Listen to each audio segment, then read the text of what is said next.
Saya senang mendengar vonis 12 tahun penjara yang dijatuhkan pada politisi PDI Perjuangan dan mantan Menteri Sosial Juliari Batubara dan denda 500 juta rupiah oleh Majelis Hakim Pengadilan Tindak Pidana Korupsi Jakarta pada Senin 23 Agustus 2021. Vonis itu setahun lebih tinggi dari tuntutan jaksa yang 11 tahun. Salut! Biasanya hakim menjatuhkan vonis lebih ringan, bahkan sangat ringan. Juliari juga dituntut untuk membayar uang pengganti 14,5 miliar rupiah.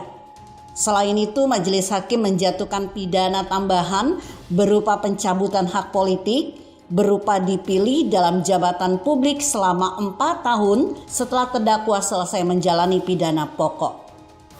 Jaksa meyakini Juliari Batubara menerima uang suap 32,4 miliar rupiah berkaitan dengan bansos corona di Kemensos.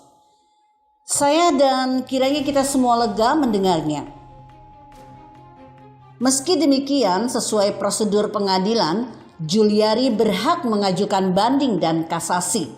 Bagaimana hasilnya nanti, entah. Bisa lebih ringan, bisa ditambah hukumannya. Sejak Artijo Alkosar pensiun, Hakim Agung yang melipat gandakan vonis koruptor yang merugikan negara tak ada lagi. Hakim yang meringankan malah banyak.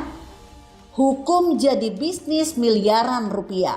Pasaran sogokan untuk hakim di MA, Mahkamah Agung, menurut bisik-bisik maklar kasus, di atas 5 miliar rupiah. Juliari Peter Batubara bukan satu-satunya menteri sosial yang korupsi saat menjabat. Setidaknya ada 3 menteri sosial yang korupsi dan diadili. Bahtiar Kamsah dan Idrus Marham, 2 menteri sebelumnya juga dibui karena kasus korupsi. Juliari berikutnya. Bahtiar Kamsah, politisi P3 berdarah Aceh, terbukti melakukan tindak pidana korupsi saat menjadi Menteri Sosial 2001 hingga 2009 dengan menyetujui penunjukan langsung pengadaan mesin jahit, sapi impor, dan kain sarung yang merugikan negara hingga 33,7 miliar rupiah.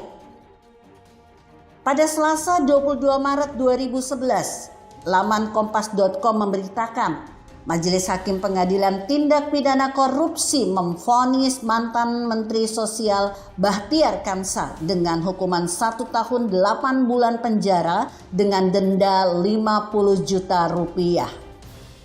Jika tidak dibayar, diganti kurungan 3 bulan. Ujar Ketua Majelis Hakim Cokorda Rae dalam sidang di Pengadilan Tindak Pidana Korupsi Jakarta Selasa 22 Maret 2011. Idrus Marham, politisi Golkar asal Pindrang, Sulawesi Selatan, dinyatakan terbukti menerima suap 2,25 miliar dari Yohanes Kojo terkait proyek PLTU Riau 1. Dia divonis 3 tahun penjara dan denda 150 juta rupiah, subsidi 2 bulan kurungan oleh Majelis Hakim Pengadilan Tipikor Jakarta. Hukuman Idrus, Menteri Sosial RI, Januari hingga Agustus 2018 yang menggantikan Hovifah Indar Parawangsa kemudian diperberat oleh Pengadilan Tinggi Jakarta menjadi 5 tahun penjara. Namun Idrus membela diri, dia kemudian mengajukan kasasi ke MA. MA pun mengabulkan kasasi Idrus dan menyunat hukumannya menjadi 2 tahun penjara. Idrus pun telah membayar hukuman denda yang dijatuhkan oleh Majelis Hakim. Politisi yang pernah menjadi anggota DPR RI, dosen terbaik dan aktivis masjid ini bebas 11 September 2020 dari Lapas Kelas 1 Cipinang. Sebagaimana disampaikan Kabak Humas dan Publikasi Ditjenpas Rika Aprianti kepada wartawan Jumat 11 September 2020. Denda sudah dibayarkan pada tanggal 3 September 2020, ungkap Rika. Kementerian Sosial yang pernah dibubarkan Gus Dur telah menjadi sarang koruptor. Bantuan untuk rakyat ditilep dan untuk kemakmuran pejabatnya. Tri Risma hari ini yang menjabat kini menyatakan di akun Instagramnya telah menyelamatkan 10 triliun rupiah duit negara akibat data ganda bantuan sosial di kementeriannya. Boleh jadi korupsi atas nama bantuan rakyat sudah melembaga di instansi yang satu ini. Kita sama-sama tahu ada 3 kejahatan besar sekaligus ancaman nyata bagi NKRI 50 tahun terakhir, yaitu korupsi, narkoba, dan terorisme. Semua sudah digolongkan sebagai kejahatan luar biasa. Semuanya terjadi karena antara lain pengadilan menghukum ringan mereka karena penegak hukum lembek dan korup. Jaksa dan hakim mudah disogok. Pengacara dan panitera menjadi pengatur sogokan, bagi-bagi hasil korupsi.